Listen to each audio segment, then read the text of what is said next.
Hoy la gente habla con Dari Terrero en medio de esta pandemia que vive el mundo y de la cual República Dominicana no es ajena. Y nosotros desde nuestros hogares hemos tratado de apoyarnos en la tecnología para seguir llevando a la audiencia de la gente habla con Dari Terrero nuestra propuesta de televisión a través de Canal 26 de Carivisión, a través del 1096 de Optimum para Nueva York y todos los Estados Unidos.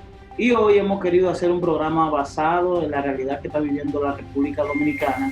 Hoy vamos a tener, en vez de un invitado, vamos a tener 3 invitados con 3 vertientes distintas en función del coronavirus.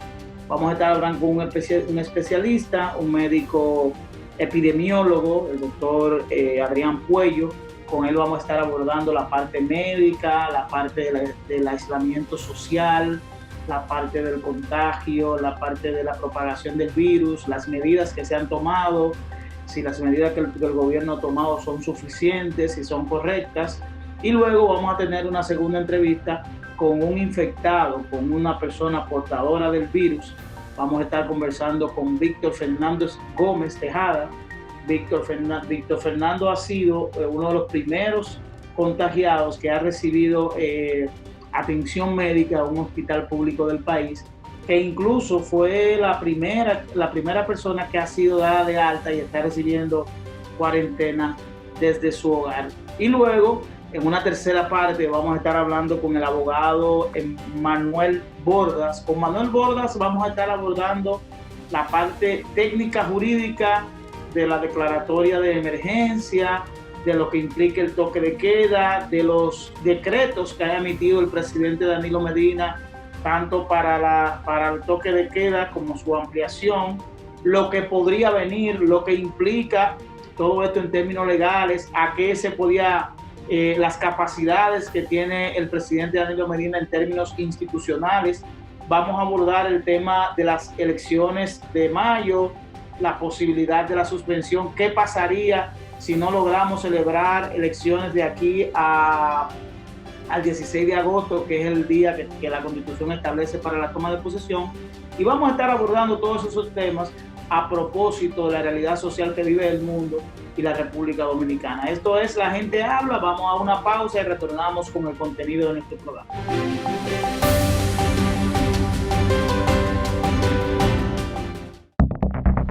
Hola mis amigos, yo soy Dari Terrero de La Gente Habla.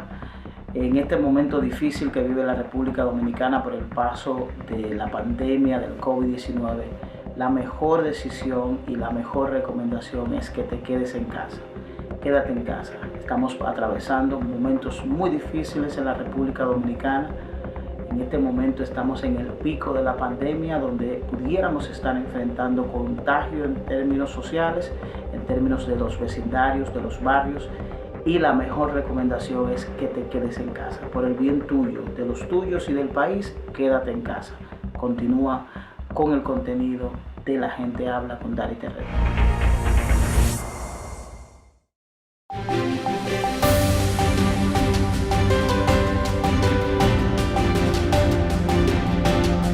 Bueno, como le hablaba al inicio, en este momento vamos a iniciar nuestra entrevista en esta parte del programa.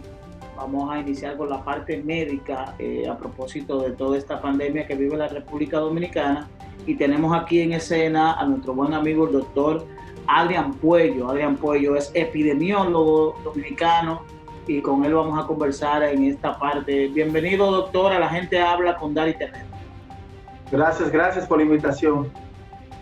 Doctor, hemos querido invitarlo a propósito de toda esta pandemia que vive el mundo y del cual no escapa la República Dominicana, para hablar con usted en lo que tiene que ver con la parte médica específicamente. Hay muchos mitos con relación al tema del coronavirus, al tema del aislamiento social, y quisiéramos que usted nos haga una pequeña definición de la forma más pedagógica posible de qué es el aislamiento social. Cuando hablamos de aislamiento social, ¿a qué nos referimos? Sí, es muy interesante porque esta medida ha sido una de las más importantes con la que ha contado el mundo para poder controlar un poco esta pandemia del COVID-19. Aislamiento social distanciamiento físico o distanciamiento social se refiere al conjunto de medidas que debemos tomar para mantenernos lo menos posible en una interacción con otras personas. Ya que sabemos que la infectividad del virus es alta, por tanto puede pasar de una persona a otra muy fácil. Una de las medidas más importantes es el distanciamiento social o aislamiento social, ya que va a limitar un poco que se transmita el virus de persona a persona, el contagio hablamos. Y si nosotros tenemos, por ejemplo, hay hogares aquí donde hay personas que por su profesión tienen que obligatoriamente salir a laborar día a día, por ejemplo, médicos específicamente, que es mi caso. Mi esposa es médico y tiene que salir a brindar servicio médico todos los días y nosotros aquí nos quedamos en la casa. ¿Cómo manejar esa dinámica? ¿Cómo debe ser la dinámica? Nosotros estamos aquí aislados, pero mi esposa puede llegar, puede tener contacto de manera sin pensarlo, sin imaginarlo. ¿Cómo manejar? ¿Qué orientación uno puede tener con relación al manejo y al aislamiento dentro del hogar? Así es. Una vez ya la estrategia de aislamiento social es establecida por un país, por un pueblo, por una familia, es importante saber que estamos manejando el concepto de grupos. Quiere decir que ustedes están manejándose como un grupo. Ahora, un miembro de ese grupo, que es tu esposa, va a salir y a entrar de ese grupo. Por tanto, ella puede ser un agente que transmita la infección hacia ustedes, pero también si ustedes comparten con otras personas, también aumenta la probabilidad. Con estas medidas no buscamos realmente que las personas se aíslen totalmente, sino disminuir la probabilidad de la interacción entre los grupos. La principal medida que debe tomar cualquier persona que salga de su casa, que esté en contacto con otros grupos que no sea el entorno familiar, debe ser la higiene de manos.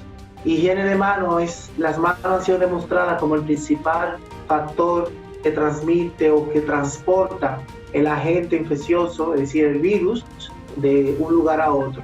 Así que higiene de manos, el uso de mascarillas, en caso si tu esposa provee servicio de salud directo a personas, si está expuesta, debe usar su mascarilla también, usar guantes cuando estemos dando servicio de salud y desinfección general. Así que lo más importante es la higiene de manos. Y pues, otra cosa es, por ejemplo, aquí en República Dominicana, el dominicano es muy de vecindario, muy del vecino. Y si nosotros vivimos en un edificio donde hay 4 o 5 apartamentos, ¿cuál es la dinámica que se debe manejar en ese vecindario? Por ejemplo, cada apartamento aislado, o se puede tener interacción entre los vecinos. Cada apartamento aislado. Ese es el problema que hemos tenido en lo que tú llamas el concepto de vecindario. Y es que si nosotros solicitamos a la población un aislamiento social, no es por grupos de vecindario, por barrio, de que no somos un solo barrio, sino que cada familia debe aislarse de otra y así disminuimos el riesgo de que se transmitan enfermedades entre uno y otro. Imagínate que si tu núcleo familiar está en contacto con otro, pues eso duplica la probabilidad de que cualquiera de ustedes se infecte. Y entonces eso es lo que estamos buscando. Nada de reuniones, de apartamentos, ni de edificios, ni en el parqueo todo el mundo. En los sectores populares la gente sale a la calle y se sienta a compartir. De esa manera hay que disminuir al máximo la interacción social entre las personas. Por eso lo llamamos aislamiento social. Usted hablaba, doctor, de la higiene de manos, y según lo que hemos leído, lo que hemos escuchado, el virus se puede permanecer en algunos materiales, en algunas áreas, por algún espacio de tiempo, incluso hasta en el aire. Yo quisiera que usted nos pudiera explicar, por ejemplo, cuánto permanece el virus activo en cristales, en madera, en cartón, en acero, en la cuchara, en el plato, en el aire. Es muy interesante la pregunta porque justo con esta pandemia han surgido investigaciones científicas que han demostrado, porque se ha necesitado saber exactamente cuál es la duración del virus sobre superficies. Lo más importante que tiene que saber la población general es que esos estudios son en condiciones controladas, es decir, que fueron demostrados a una temperatura controlada, a una humedad controlada y a un ambiente controlado. Dicho de otra manera, el virus puede vivir sobre superficies definitivamente, pero lo que más importante hay que saber es la higiene. Por ejemplo, si hay virus en una meseta metálica, se dice que puede vivir hasta 9 horas, pero si esa es higienizada con detergentes comunes, con cloro, con jabón de cuava, el virus es muy, muy sensible a cualquier detergente. En el piso, en las superficies, en los utensilios para la alimentación es muy importante la higiene. Así que nada de compartir platos, vasos, cucharas, botellitas de agua, porque recordemos que la transmisión es a través de gotas salivales o secreciones nasofaríngicas. Se habla, doctor, del caliente. Sí, la temperatura. Se recomienda, no hablo de especialistas, hablo de lo que se escucha, de recomendarle a la gente que consuma bebidas calientes, mucho té, mucho café caliente, que esto pudiera ser un elemento para que pudiera disminuir la probabilidad de adquirir el virus. ¿Qué tan cierto puede ser esto? Lo que realmente no existe evidencia específica que demuestre que sustancias calientes pueden disminuir el riesgo. Lo que sí es muy conocido por el saber popular es que ante un resfriado, ante una gripe, la sensación de bienestar que te da una bebida, un té, un café, puede mejorarte todo lo que es la nariz, la boca, la faringe, pero realmente no hay evidencia que diga real que beber bebidas calientes va a disminuir el riesgo. Lo que sí se sabe es que las medidas de control sí pueden controlar la transmisión del virus. Por eso te refería a la higiene de manos, al uso de mascarilla, al distanciamiento social, mantener por lo menos una distancia de 1 a 2 metros entre las personas, evitar los cúmulos de personas, desinfectar las superficies. Entonces, esas medidas se han demostrado que son eficaces. Y cuando se habla de la etapa, hablamos de que el virus tiene varias etapas. ¿En cuáles etapas nos encontramos en este momento en República Dominicana? ¿Cuáles etapas nos faltarían? De la pandemia. De la pandemia, sí, correcto. De todo el proceso, ¿en cuál etapa nos encontramos en la República Dominicana? Así es. La OMS es la que estandariza o manda sobre este sujeto de las etapas pandémicas. Existen 5 etapas esencialmente. Etapa 1 o fase 1, fase 1, fase 2, fase 3. Ahora mismo en República Dominicana estamos en la fase 3. Fase 3 significa que hay transmisión comunitaria. Es decir, que los casos infectados en República Dominicana son personas que tuvieron un contacto con otras personas infectadas de la misma comunidad. Por tanto, ya no hablamos de casos importados, de personas que vinieron de otros países con la infección, sino que ya la infección está pasando de una persona a otra dentro de una misma comunidad. Y cuando llega a esa etapa, en una pandemia, hablamos de fase 3. ¿Existe algún momento, alguna fecha específica partiendo de esa escala que tiene la OMS, la OMS, de decir, bueno, ya esta etapa ya pasó el peligro? ¿Hay alguna fecha específica donde ya nosotros podemos decir, bueno, nos libramos? Bueno, hay muchos modelos, son modelos epidemiológicos que demuestran el comportamiento de la epidemia, de la pandemia en República Dominicana y en el mundo. Entonces hay muchas estimaciones que nos dicen el comportamiento cuál va a ser. La realidad es que en cada país tiene un comportamiento diferente, depende de las intervenciones que hagan los gobiernos para controlar de la mejor manera la infección. Lo que sí sabemos hasta el día de hoy es que estamos en un periodo pandémico, epidémico en República Dominicana, que vino para quedarse. Por así decirlo, este proceso va a ser más largo de lo que esperamos. En el comportamiento epidemiológico, sabemos que la curva va a ir creciendo cada día más que va a llegar a un pico que se estima entre 4 semanas, 6 semanas todavía. Quiere decir que todos los días vamos a tener más casos. Sí, 6 semanas, 6 semanas a partir de, incluyendo, más allá de la que hemos tomado. Desde que iniciamos la semana pasada, así es. Okay. Quiere decir que esto no quiere decir que el virus va a desaparecer en 6 semanas, sino que lo que tenemos que lograr es que no haya tantos casos juntos al mismo tiempo que el sistema no pueda atender. El sistema lo pueda manejar. Siempre va a haber casos. Este año, 2020 completo, va a haber casos de seguro.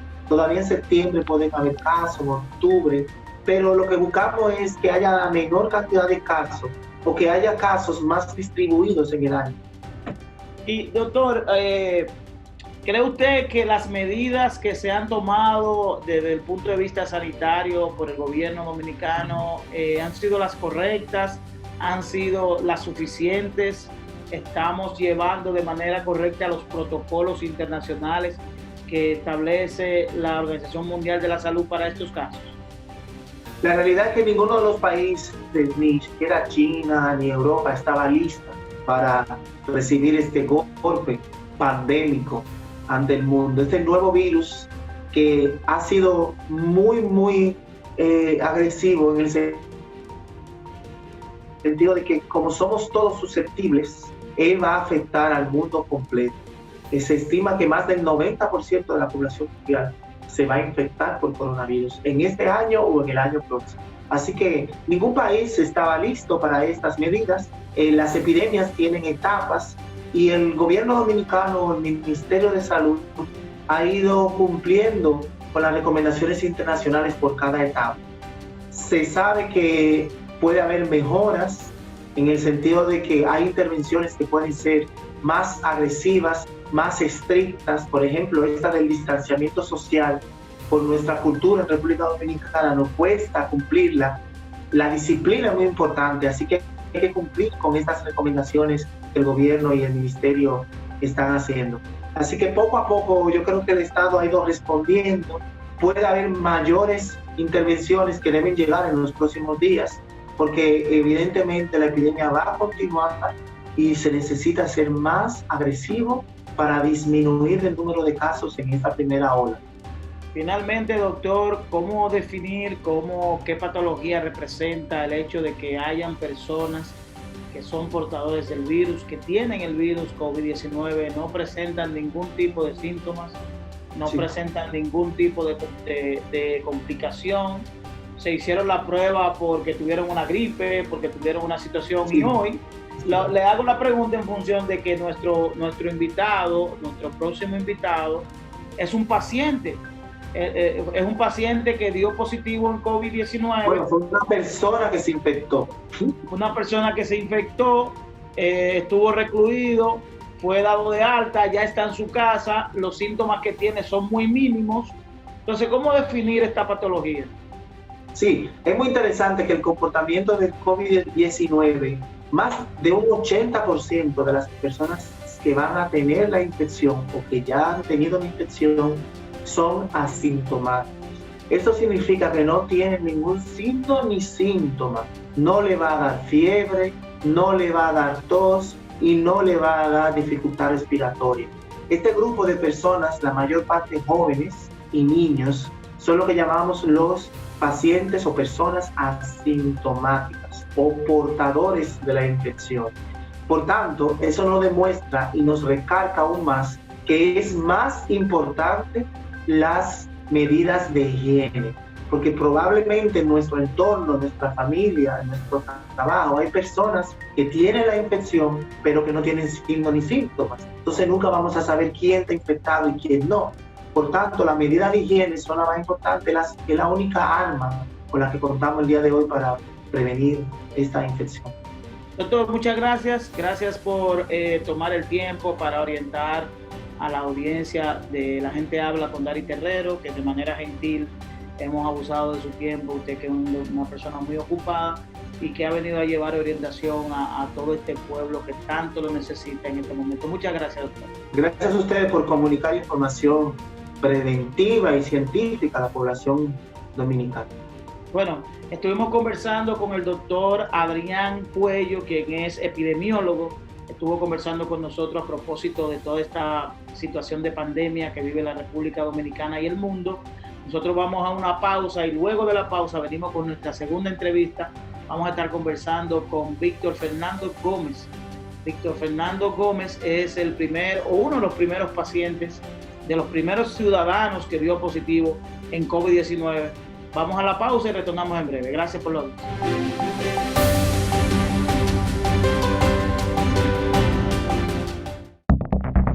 Hola mis amigos, yo soy Dari Terrero de La Gente Habla. En este momento difícil que vive la República Dominicana por el paso de la pandemia del COVID-19, la mejor decisión y la mejor recomendación es que te quedes en casa. Quédate en casa. Estamos atravesando momentos muy difíciles en la República Dominicana.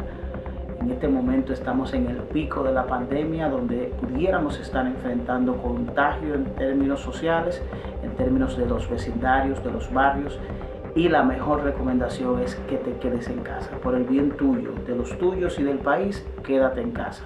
Continúa con el contenido de La Gente Habla con Dari Terrero.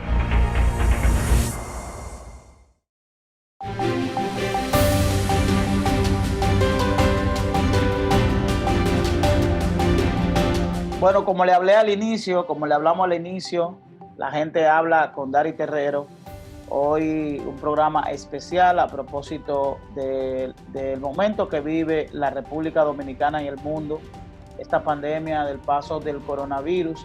Hemos querido hacer un programa llevando incidencias de lo que está ocurriendo en este país, y una de esas incidencias es uno de los primeros pacientes dominicanos diagnosticados con el coronavirus, que ya incluso fue tratado en un hospital local y fue ya dado de alta, está en su hogar ya llevando atención ya de manera ambulatoria, y nos referimos a Víctor Fernández Gómez Tejada. Buenas noches, Víctor, ¿cómo estás? Hola, buenas noches, súper bien, ya en casa, gracias a Dios. Víctor, para la gente, el público de La Gente Habla, queremos saber, claro, dentro del marco de lo que se pueda, sin entrar en intimidades que pudieran ser parte de tu entorno, de saber cuáles fueron los primeros momentos en los cuales tú entendiste que sentiste algún síntoma sobre este virus. Mira, el viernes pasado, creo que era viernes 13 de marzo, sí, antes de la elección, era el viernes antes de las elecciones. Yo me levanté un poco raro, me dolía un poquito la cabeza, pero automáticamente desayuné, hice mi rutina normal del viernes, me sentía súper bien, o sea, no le di importancia. Igual el sábado yo amanecí en Puerto Plata, donde tenía una actividad de CrossFit, y me levanté igual, un poquito de dolor de cabeza, desayuné y completé mi rutina normal. Yo no tenía síntomas, no tenía nada, pero luego el domingo me levanté igual, pero con una sensación extraña.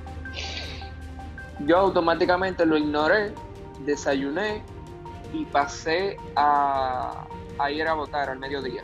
Luego de ir a votar, me estaba dando el dolor de cabeza fuerte, tenía escalofrío y automáticamente caí en mi cama. Después, cuando me levanté, tenía ya dolor en los ojos, no tenía apetito en la comida, me levanté a comer y no tenía apetito, y tenía dolor de cuerpo.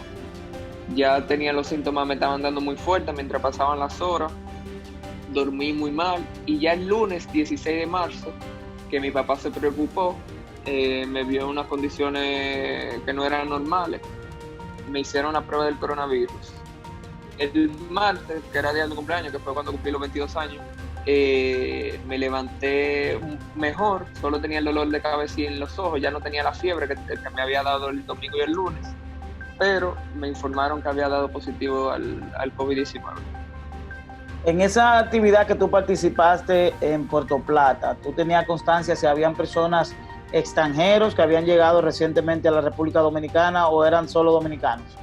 No, eran solo dominicanos, y ninguno, gracias a Dios, ninguno quedó infectado. O sea, parece que el virus a mí me dio, no, según el Ministerio de la Salud Pública, me dio porque tuvo contacto con una persona que vino de viaje fuera en la semana anterior. pero ninguno, gracias a Dios, sí lo tenía. Mediante estaba allá en Puerto Plata, no contagié a nadie, ni con las personas que compartí el viernes, ni el domingo tampoco, o sea, nadie. Incluso en mi familia fui yo el único que salió positivo. Mi papá salió negativo, mi mamá también, mi hermano también, que fueron con quienes yo me la pasé con síntomas alrededor en esos días. Y esa persona que el ministerio indica, con la cual tú tuviste contacto, ¿tú hiciste algún rastreo entre tus amigos relacionados y alguna persona con la cual tú has tenido contacto en esos momentos que pudo haber estado contagiado y que tú sepas que se haya hecho la prueba o no?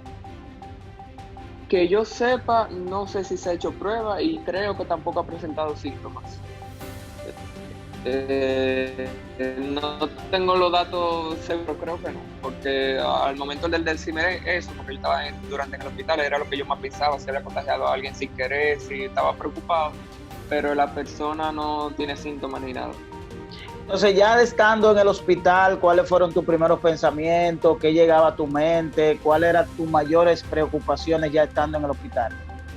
Bueno, el martes cuando me detectaron el positivo, automáticamente el Ministerio de Salud Pública, el 911, vinieron a buscarme a mi casa. Yo estaba un poco nervioso, porque primero yo no sabía cómo reaccionar, era algo sin precedentes, una enfermedad nueva, nadie sabe nada, mucha gente había muerto, yo no sabía qué me iba a pasar.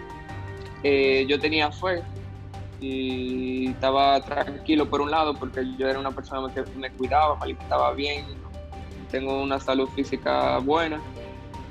Pero estaba muy nervioso porque no sabía cómo reaccionar. Para el enfermero también era algo nuevo, para mi padre también, entonces no había seguridad de nada. Entonces, ya estando en el hospital, ¿cuáles eran los tratamientos? ¿Qué se aplicaba? ¿Cómo era el día a día de los días que estuviste allá? ¿Cuántos días estuviste? Yo duré de martes a martes, 8 días, ¿no? 8 días. Y me trataban súper bien. Los enfermeros pasaban cada hora a medirme la fiebre, a preguntarme si tenía alguna inquietud, si tenía hambre, si me sentía con algún dolor. Me daban vitamina C, complejo B, omeprazol, muchos medicamentos, y siempre estaban al día con sus medicamentos. Me levantaban a las 6 de la mañana, iban a las 3 de la mañana, o sea, pasaban como con un régimen muy, muy estricto. Claro, forrado siempre con sus lentes, de pie a cabeza, los zapatos, y nada, y la comida también me preguntaban. Yo no tenía mucho apetito, pero siempre aunque yo no comía, yo me llevaban el desayuno, la comida y la cena, sí.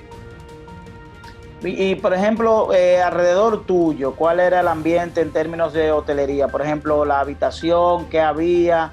Si tú tenías personas en la misma habitación, si tú salías del área de la habitación donde estabas. Bueno, nosotros estábamos en la clínica de la policía.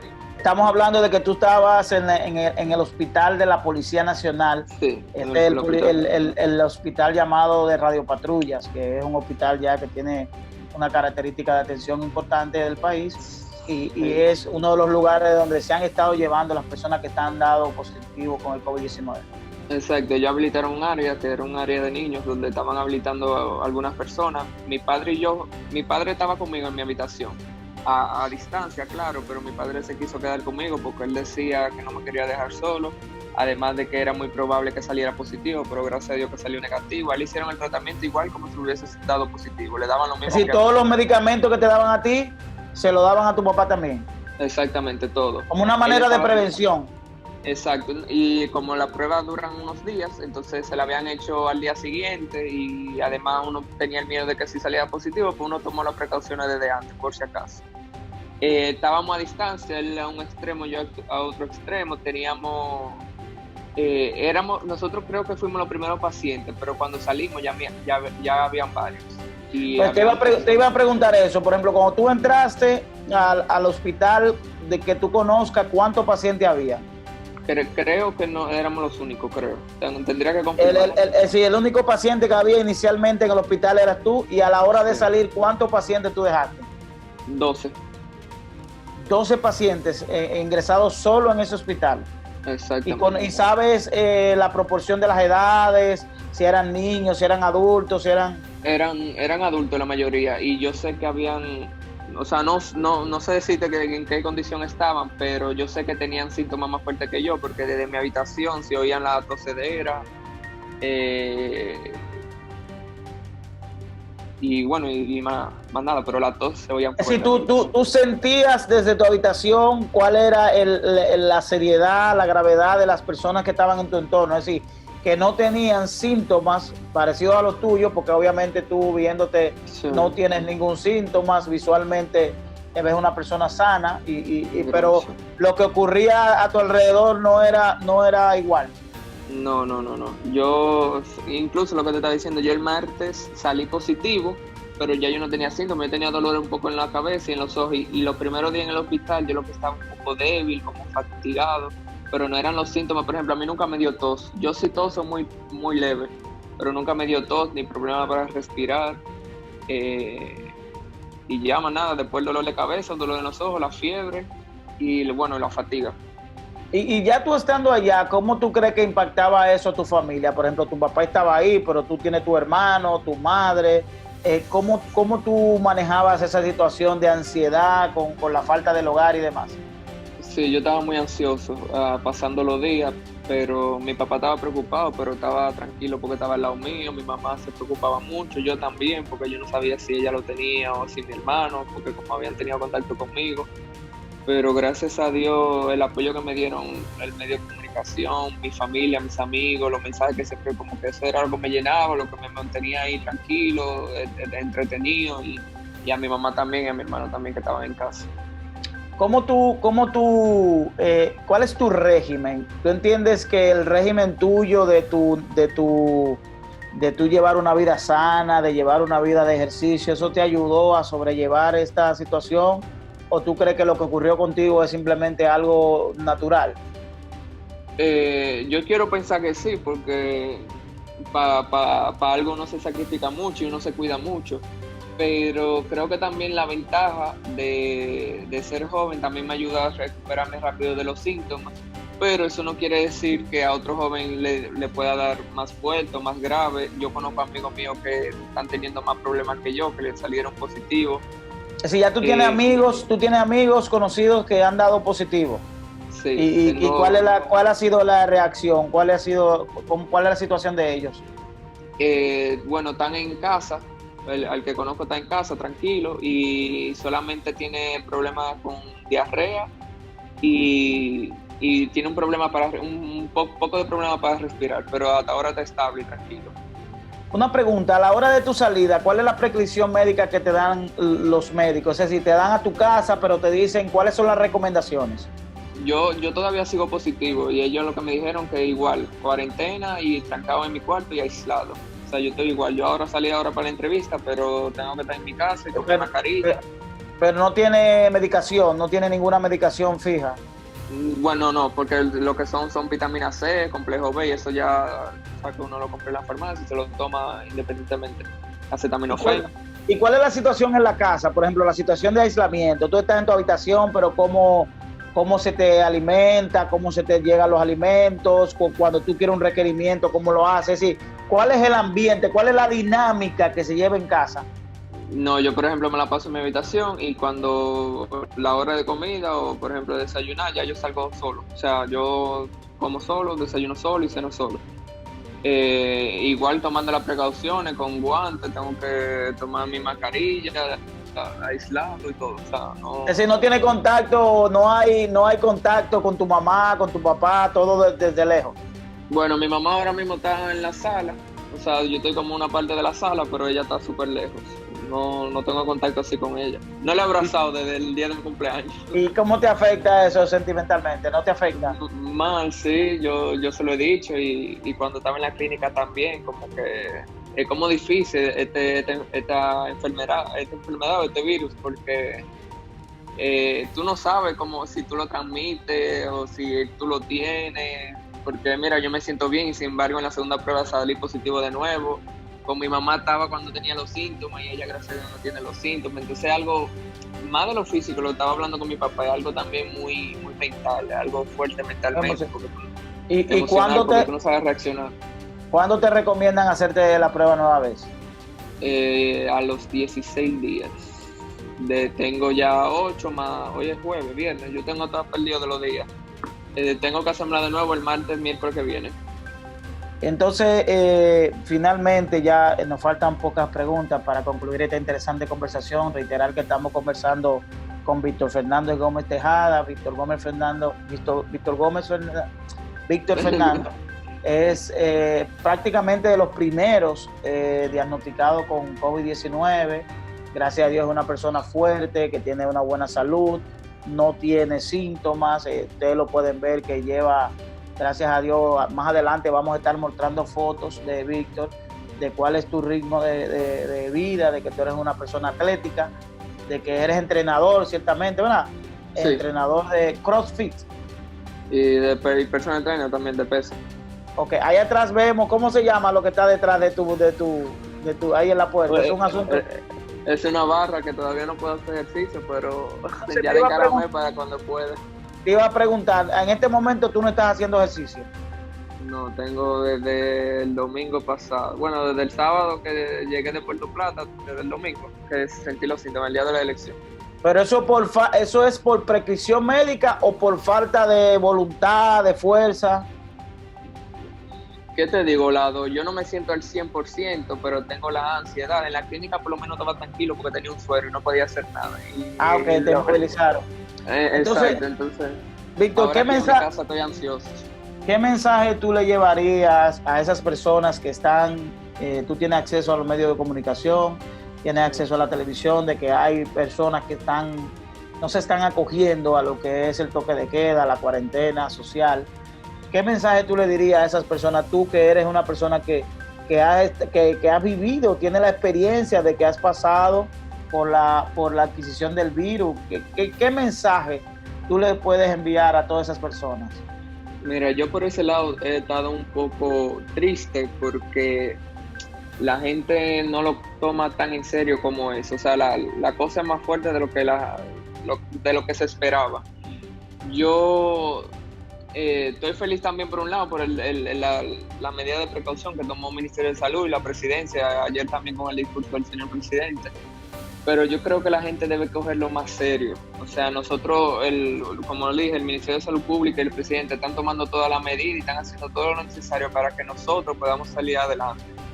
Y yo le hago un llamado a los jóvenes, especialmente porque somos la mayoría de la población dominicana, que no lo cojan a relajo, que demasiado ejemplo ya hay. O sea, nosotros tuvimos un mes entero viendo como Italia, como China, como a España le pasaban tantas cosas, como habían tanta muerte, tantos infectados.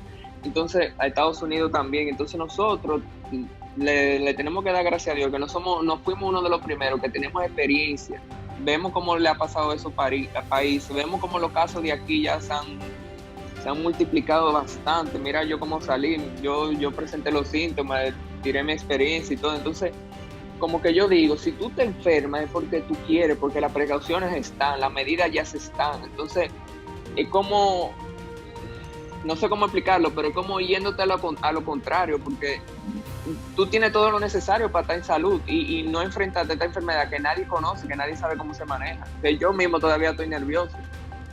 Que no sé si a mí me va a atacar a los 10 días, al último día me va a atacar con otra cosa.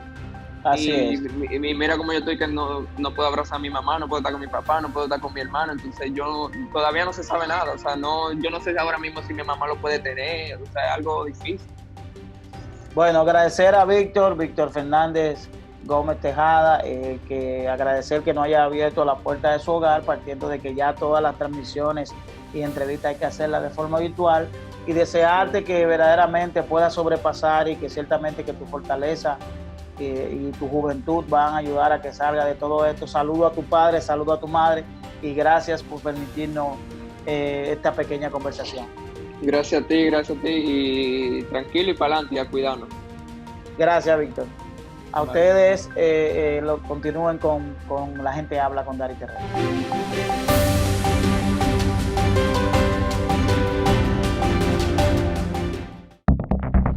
Hola mis amigos, yo soy Dari Terrero de La Gente Habla. En este momento difícil que vive la República Dominicana por el paso de la pandemia del COVID-19, la mejor decisión y la mejor recomendación es que te quedes en casa. Quédate en casa. Estamos atravesando momentos muy difíciles en la República Dominicana. En este momento estamos en el pico de la pandemia, donde pudiéramos estar enfrentando contagio en términos sociales, en términos de los vecindarios, de los barrios, y la mejor recomendación es que te quedes en casa. Por el bien tuyo, de los tuyos y del país, quédate en casa. Continúa con el contenido de La Gente Habla con Dari Terrero.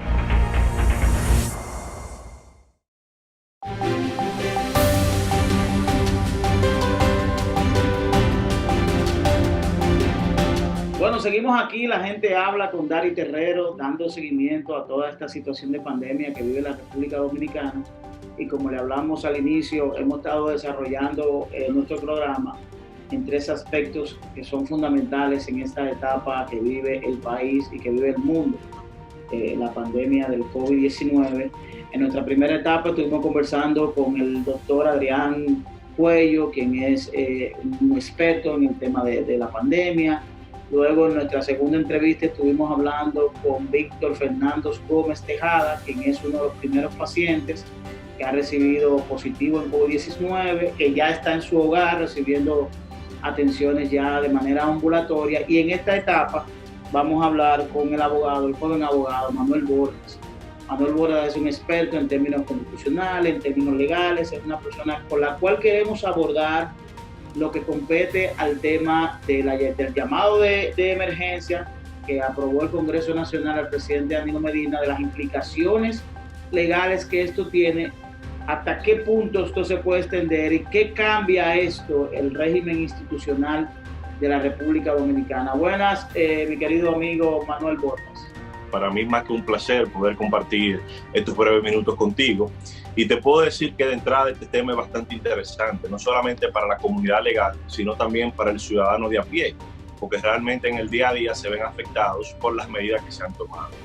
Y te diría que de entrada, para poder entender esta figura, vamos a decir que jurídica y por demás política, de los estados de excepción específicamente, en su modalidad de estado de emergencia, obligatoriamente y de manera muy resumida debemos ver los antecedentes de las mismas. Y sucede que en la antigua Roma existía una figura jurídica y política que se conocía como la dictadura. La dictadura consistía en aquellos momentos extraordinarios, se le otorgaba poderes especiales en persona de un dictador, no como lo conocemos hoy día, sino más bien como un defensor de la soberanía e integridad del Estado. Y por un plazo de 6 meses estaba autorizado a defender la nación, a defender al Estado ante catástrofes naturales, ante temas de guerra, de rebelión y demás. Y su versión más contemporánea y actualizada es precisamente los estados de excepción, que al tenor del artículo 262 y siguientes de la Constitución Dominicana, establece que son momentos excepcionales donde se otorgan facultades especiales al presidente de la República, previa aprobación, en principio, del Congreso de la República. ¿Y cuál es el procedimiento para esto? Es un procedimiento bastante sencillo, pero que debe cumplir ciertas formalidades. ¿Y cuáles son ellas? Bueno, el Poder Ejecutivo debe remitir una solicitud de declaratoria de estado de excepción al Congreso Nacional. Y esta solicitud debe estar motivada en qué modalidad se va a aplicar, que existen 3, que son el estado de defensa, el estado de conmoción interior y el estado de emergencia. El estado de defensa consiste más bien en una especie de declaratoria de guerra, cuando hay un tema de peligro de que potencias extranjeras puedan poner en juego la soberanía y la integridad de la nación. Cuando hablamos de la conmoción interior, hablamos ya a nivel local, cuando hay grupos rebeldes que pretenden generar un caos y estabilidad política a lo interno de la nación. Y cuando hablamos de estado de emergencia, que es lo que tenemos en la actualidad, pues son circunstancias que no están previstas ni en el estado de defensa ni en el estado de conmoción interior. Más bien se refiere a un tema de calamidad pública, por un tema medioambiental, por un tema de salud pública, por un tema social, por un tema económico. Entonces, esa solicitud, volviendo al proceso, para poder obtener la declaratoria del estado de excepción en su vertiente de emergencia, debe también estar acompañada de la necesidad que hay de esa declaratoria. En este caso particular, fue obviamente el coronavirus. Y debe también indicar el plazo que va a durar este estado de emergencia y por demás los derechos que se pretende suspender. Una vez el Congreso de la República recibe esta solicitud por parte del Poder Ejecutivo, tiene 10 días para decidir sobre la misma. Y si la aprueba, la envía a la Presidencia de la República y el Poder Ejecutivo tiene un plazo de 5 días para su proclamación o promulgación. Entonces, hay muchas personas que con razones vastas entienden que por su corriente a veces conservadora, que pudiera el Poder Ejecutivo de alguna forma usar desmedido los poderes que acarrea el tema del estado de emergencia. Y es una duda que con el derecho constitucional actual no creo que sea muy objetiva por circunstancias muy particulares. Número uno, al momento de la proclamación del estado de emergencia se crea una comisión bicameral formada por representantes del Congreso, del Senado de la República y de la Cámara de Diputados, que van a servir de veedores, vigilantes y supervisores de las acciones que el Poder Ejecutivo vaya tomando. Esa parte me interesa ahí, Manuel, de los controles que tiene esta medida, que en este caso sería el Congreso Nacional a través de la creación de una comisión bicameral. Y me surge la siguiente pregunta: ¿puede el Congreso unilateralmente, sin solicitud del presidente, entendiendo el propio Congreso que las razones que dieron validez a esa declaratoria, eliminarla? Es decir, emitir una resolución diciendo que ya el estado de emergencia puede ser levantado. Sí, fíjate, recuerda que el Congreso es el primer poder del Estado, porque allí reposa la mayor representación de la población. Y el Congreso, vamos a decir que como tal, tiene plenos poderes para revocar en cualquier momento. Obviamente es una situación que no está taxativamente prevista en la Constitución en lo que se refiere a las disposiciones del estado de excepción, pero perfectamente puede hacerlo porque al final el creador de leyes y el aprobador de los estados de excepción es el propio Congreso de la República. O sea que perfectamente pudiera hacerlo. Tenemos, Manuel, en la República Dominicana precedentes de declaratoria de emergencia. Nuestra historia registra que en algún momento no hayamos visto la necesidad de declaratoria de emergencia en la República Dominicana.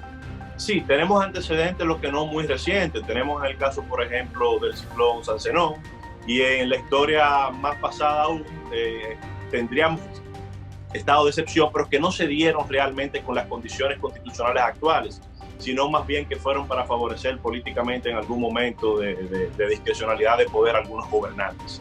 Pero hoy día, como conocemos la figura, no, porque inclusive fíjate que es apenas en el año 2008, y no quisiera picar de memorista, que tenemos la ley orgánica que regula los estados de excepción. Entonces, con la concepción y figura constitucional actual, podemos decir que es la primera vez que tenemos un estado de emergencia de este tipo. Dentro del marco institucional, si nos vamos al marco institucional, ¿qué cambia en el parámetro institucional la creación, la emisión de una resolución que crea estado de emergencia? Es decir, las instituciones se detienen, el Estado lleva a cabo todas las ejecuciones. ¿Y cuál es el estado institucional que crea esta situación de declaratoria de estado de emergencia?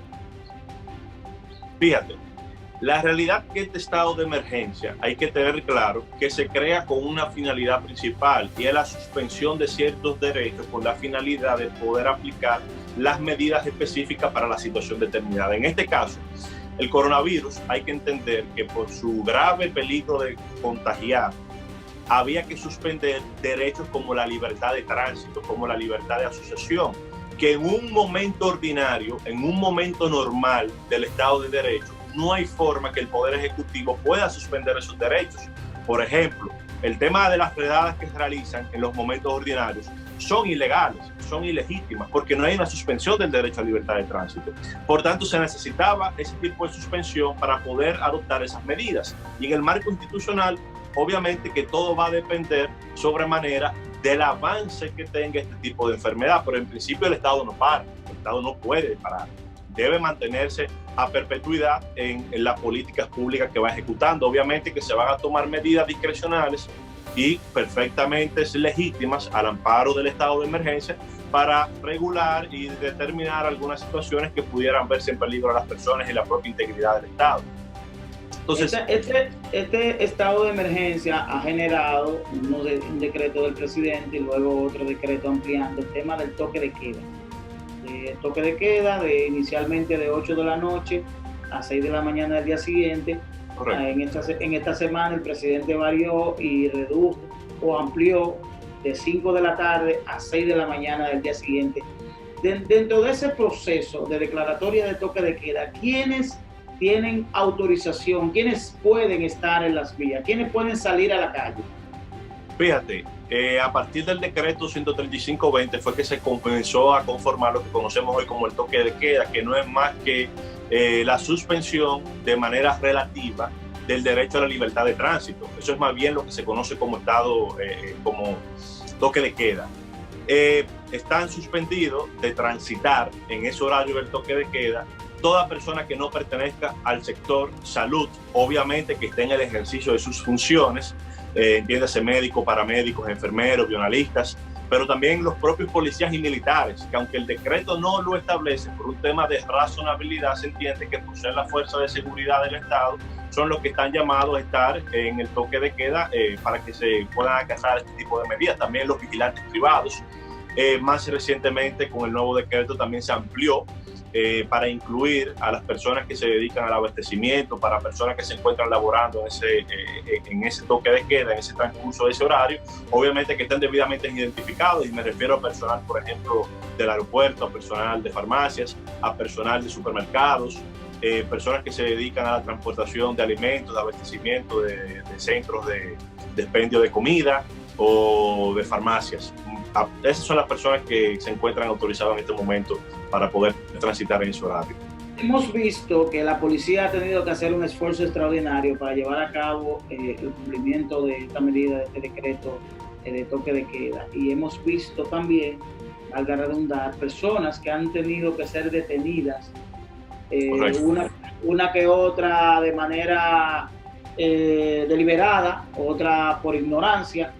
¿Qué debe ocurrir con aquellas personas que violen esta disposición? ¿Crees tú que se está manejando de manera correcta el simple hecho de subir un video solicitando, dando disculpas, o debe haber más allá de esto una consecuencia en términos civiles o en términos penales?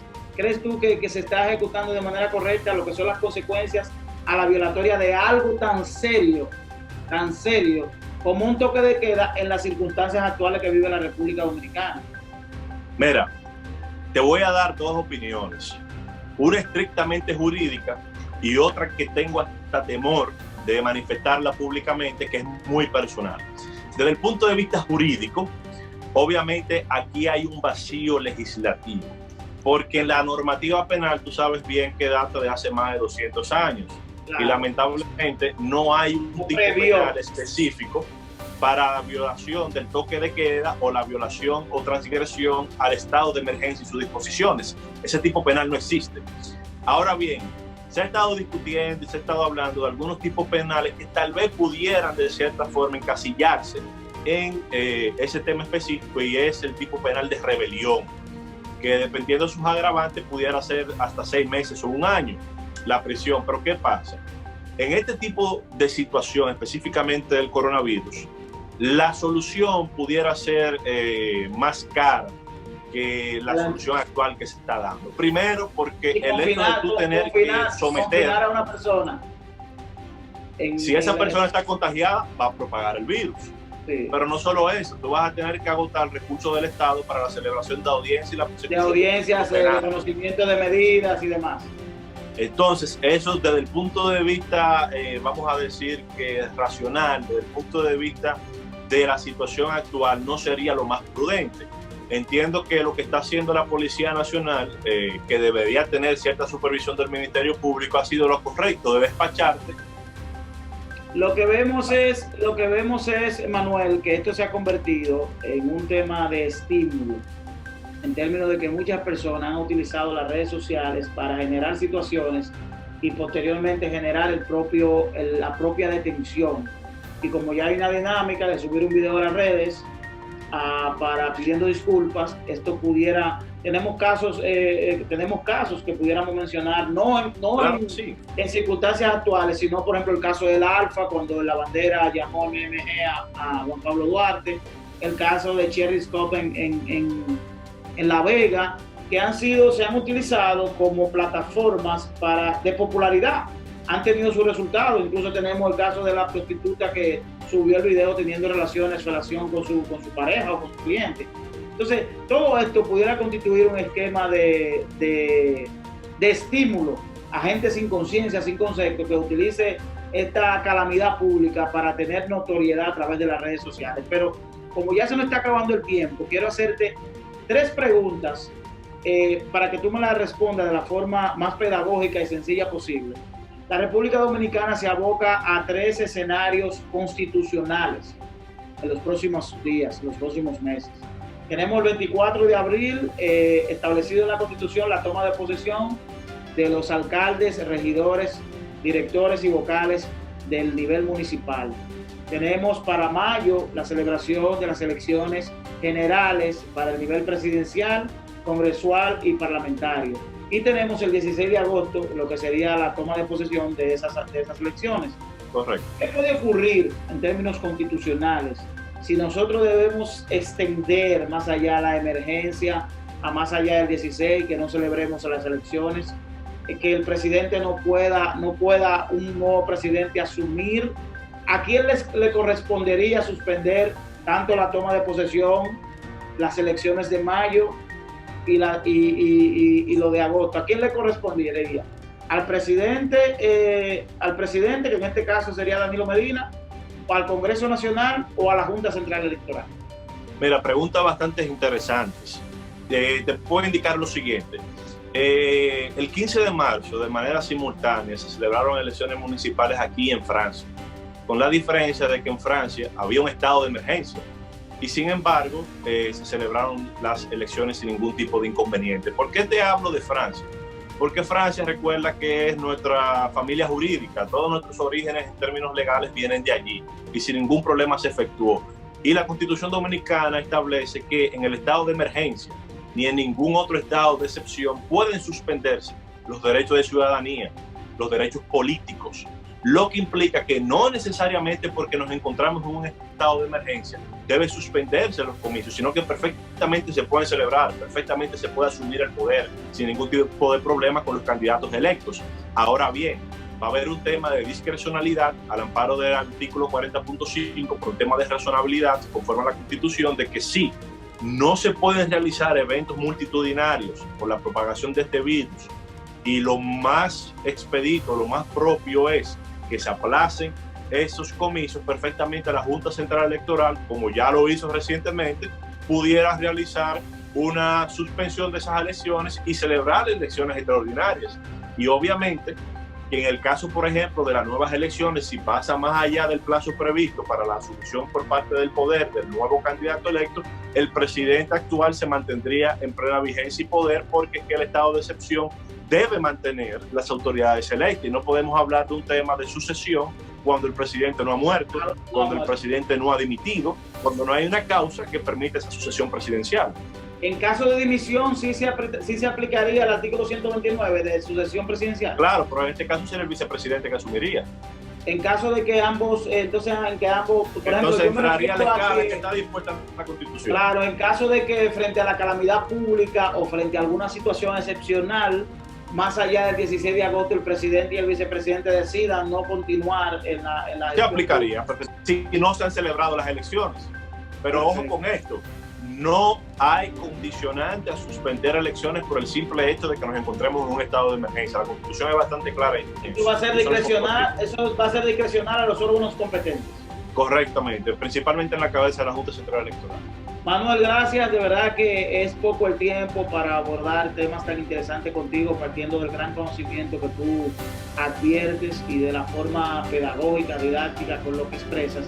Vamos a esperar que luego del paso de todo este tema, de toda esta pandemia y toda esta situación de crisis que vive el mundo y el país, nosotros podamos tener ya un programa más amplio abordando todas estas vertientes que obviamente van a permanecer más allá del paso de la pandemia, porque es una situación política, institucional, constitucional, judicial. Que a partir del momento en que cese todo esto, que vamos a ver los grandes problemas. Vamos a ver los resultados. Gracias, Manuel. Estuvimos conversando con Manuel Bordas, un joven abogado de República Dominicana que verdaderamente su condición de joven no le es limitante para manejar todo ese conocimiento en términos jurídicos.